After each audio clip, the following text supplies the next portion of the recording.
Estamos grabando. Vamos a continuar con los problemas de fuentes de campo magnético.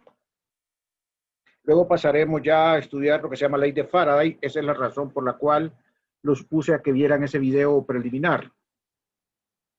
Dice este problema que está acá. Cable coaxial.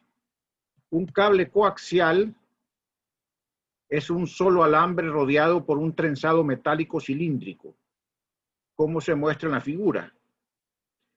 Los dos conductores están separados por un aislante. El alambre central conduce una corriente al otro extremo del cable. Y el trenzado exterior transporta la corriente de regreso y generalmente se considera como tierra. Describa el campo magnético, inciso A, en el espacio entre los conductores y B, fuera del cable. Entonces, en estos problemas, como los cables se asume que son suficientemente largos, esto es una aplicación natural de la ley de Ampère. Entonces, si ustedes se recuerdan, para la simetría de cables, de alambres, de cilindros, la relación básica es, para el campo eléctrico es que el campo eléctrico es mu sub 0 por la I encerrada entre 2 pi r por L. Y los problemas se centran en encontrar el valor de la I encerrada, esencialmente. Entonces, en este caso, nosotros tenemos que, para puntos de adentro o sea, para R, para puntos de adentro del conductor, en el espacio, perdón, entre los conductores, o sea, a donde está el trenzado. Entonces, en el trenzado aquí, solamente se está envolviendo la corriente I que va en el sentido hacia la derecha. Entonces, la corriente encerrada es I.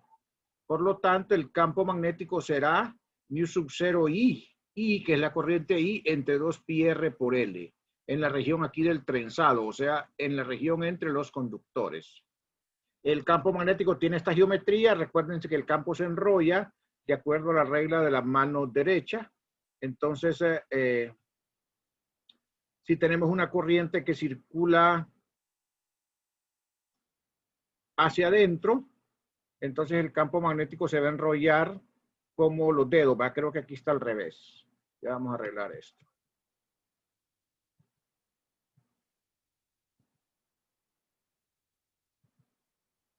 Vamos a ver. Una corriente que circula hacia adentro.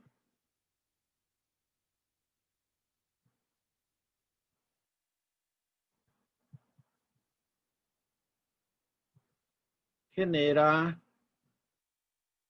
así va la corriente hacia adentro.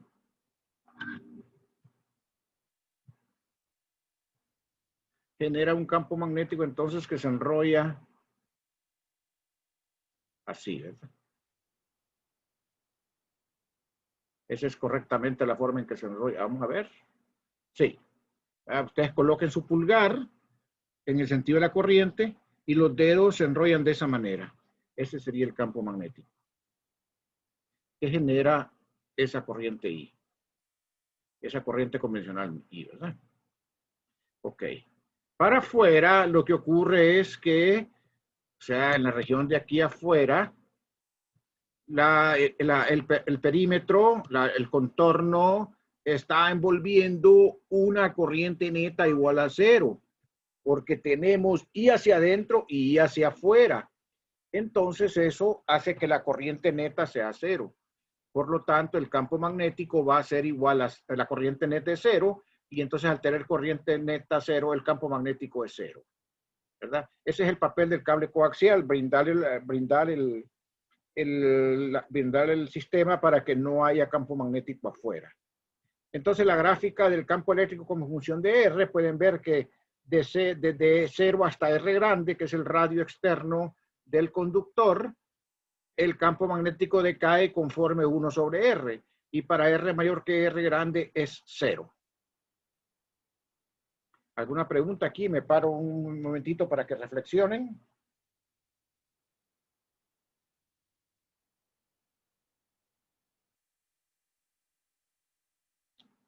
Muy bien. Entonces vamos a continuar acá. Un toroide. Miren, un toroide, la mejor forma de imaginarse un toroide es una dona. Es una dona en la cual se enrollan alambres en varias vueltas, de tal forma que la dona queda completamente enrollada. Eso es lo que se llama la geometría de un toroide, ¿verdad?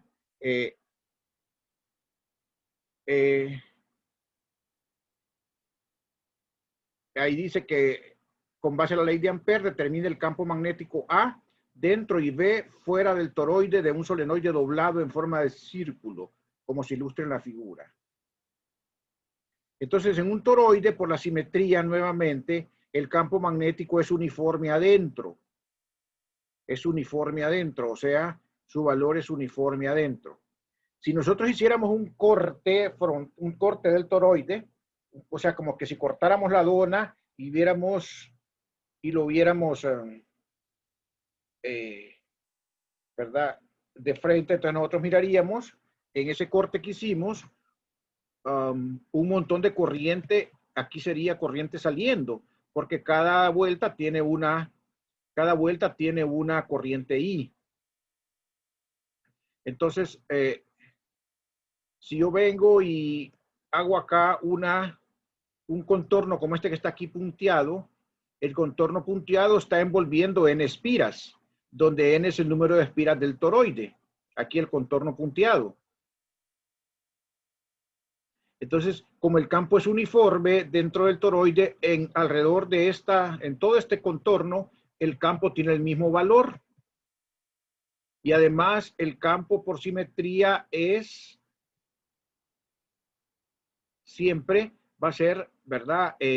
A lo largo del toroide, o sea que va a estar perpendicular a los elementos al elemento de línea, ¿verdad? Paralelo, perdón, al elemento de línea, y entonces al hacer el producto punto, aquí de B por DL va a ser aquí el coseno de cero.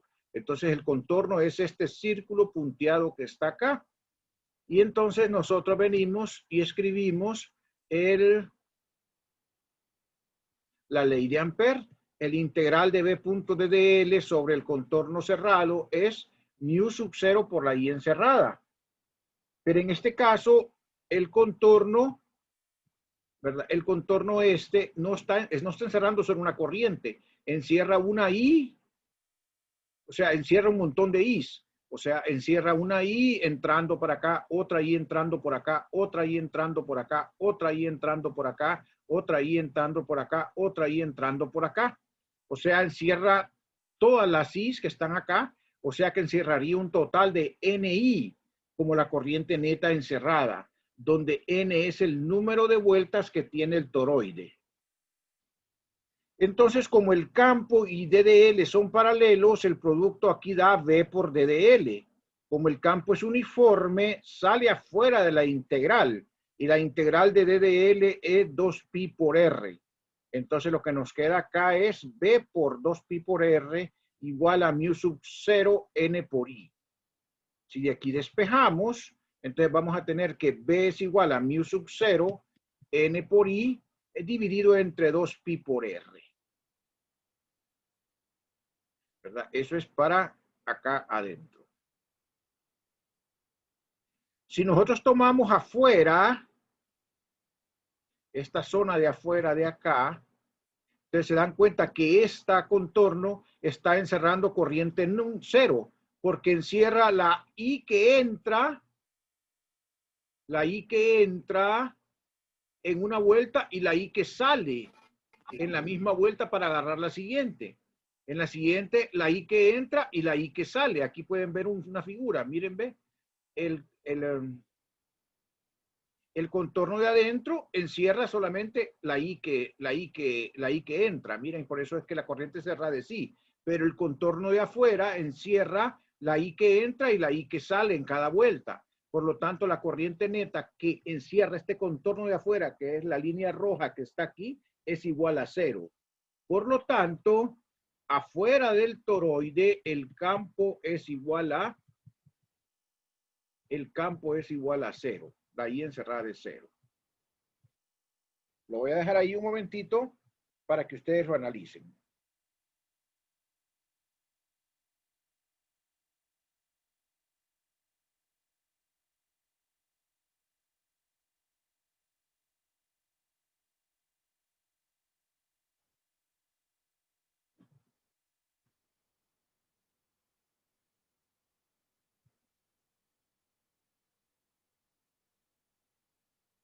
¿Alguna duda? Aquí está claro, miren cómo el contorno que está adentro encierra la corriente neta I y cómo el que está afuera encierra una corriente cero porque la entra y sale, ¿verdad? En cada vuelta. ¿Alguna pregunta?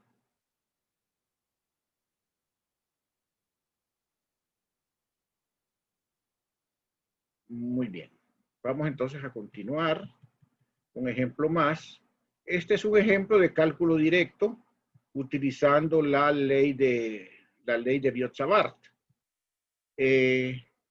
Dice acá, espira de corriente. Determine B para los puntos sobre el eje de una espira de alambre circular de radio R grande que conduce una corriente I. Ver figura 2820. Esta es la espira circular. Aquí no se puede usar la ley de Ampère porque no hay simetría cilíndrica, ¿verdad? Entonces aquí tenemos que hacerlo por integración directa.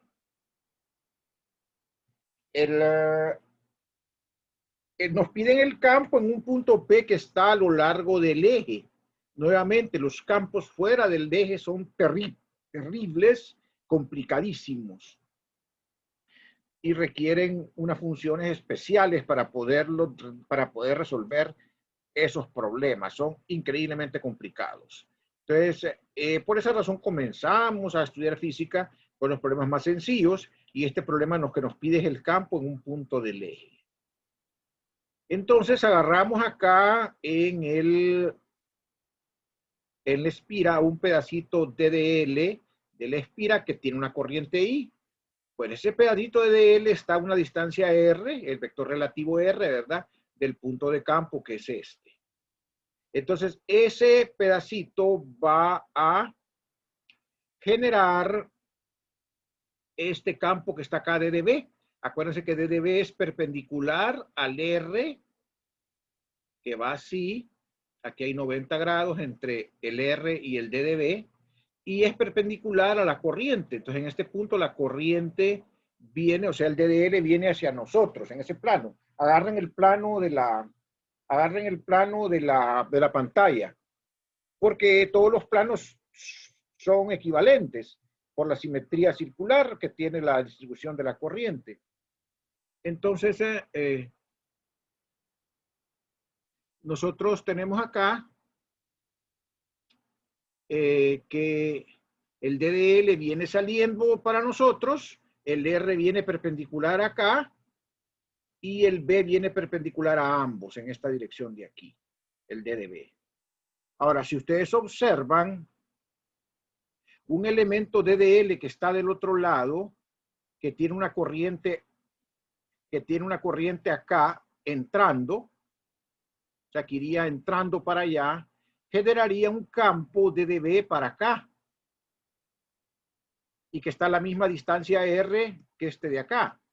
Por lo tanto, al sumar las componentes, estas dos componentes que son las componentes perpendiculares se cancelan y solamente van a quedar las componentes axiales, o sea, las que van en la dirección X. Las perpendiculares se cancelan por simetría.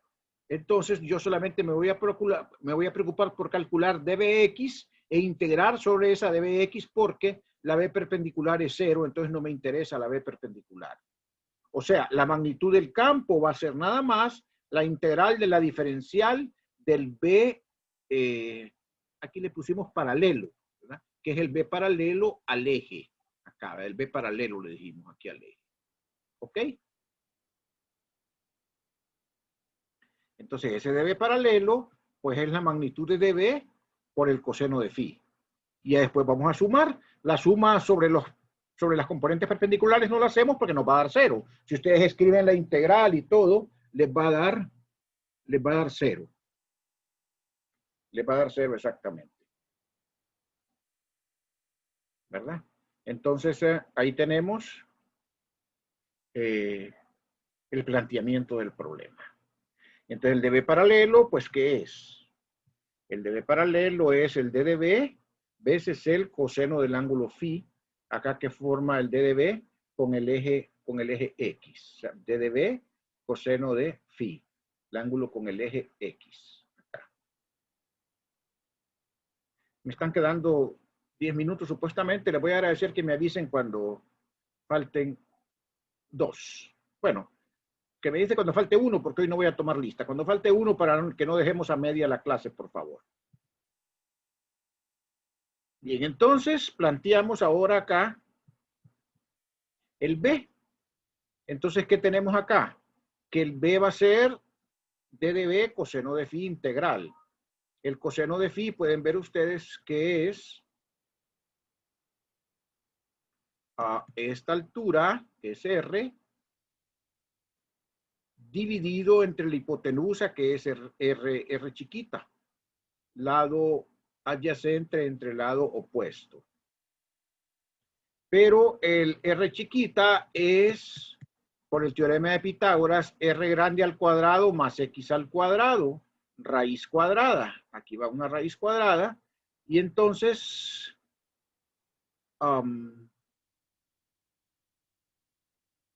el DDB, por otro lado, ese es el coseno nada más. El DDB, ¿qué es? Bueno, el DDB es...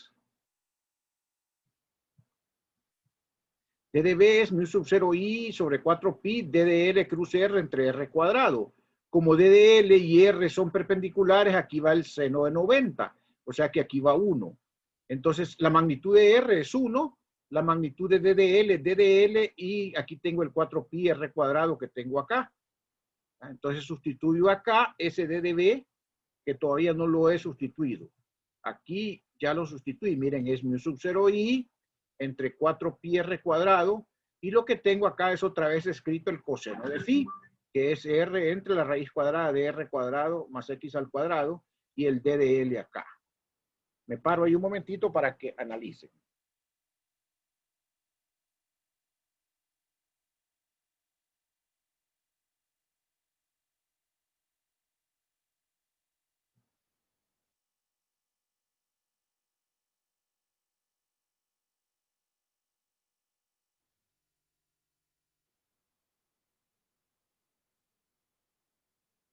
Bien, entonces, como mu sub 0 i es constante, 4 pi es constante, y R chiquita es la distancia que hay de el DDL al punto de campo. Si ustedes se mueven a lo largo de todo el alambre, de todo el círculo, van a encontrar que el R va a ser el mismo. El R va a ser el mismo para cualquier punto que se muevan de todo el alambre al punto de campo.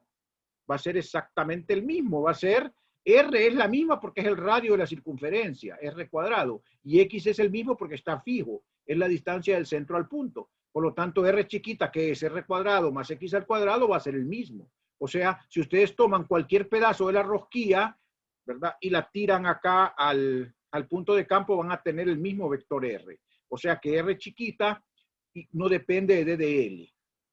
Por lo tanto, todo es constante, incluyendo el R y el raíz cuadrada de R cuadrado más X al cuadrado. Entonces, aquí cuando multiplico tengo R cuadrado, que es R cuadrado más X al cuadrado hacia secas, multiplicado por la raíz, queda la 3 medios. Todo eso sale fuera del integral y solo queda la integral de DDL. Bueno, ¿sobre quién vamos a integrar? Bueno, vamos a integrar sobre la espira circular. Entonces, la integral de DDL, pues es el contorno completo de la espira circular, que es 2pi veces R grande. Entonces, ahí queda la expresión. Hay que simplificar nada más. Hay que simplificar nada más. Y vamos a llegar entonces a que el campo magnético es esa expresión que está ahí, ¿verdad? Para esa espira circular. ¿Ok? Me paro aquí un momentito y voy a dejar los minutos que me quedan antes del alto, el minuto, antes de que falte un minuto para cortar la transmisión, para introducir el tema de mañana. Estén claros en que R chiquita es la misma para cualquier DDL. Si ustedes se mueven en esa rosquilla, siempre la distancia a este punto va a ser la misma. Acuérdense que esto es un círculo que se enrolla hacia nosotros. El R es el mismo, es el radio de ella, y el X es el mismo, por lo tanto la hipotenusa va a ser el mismo.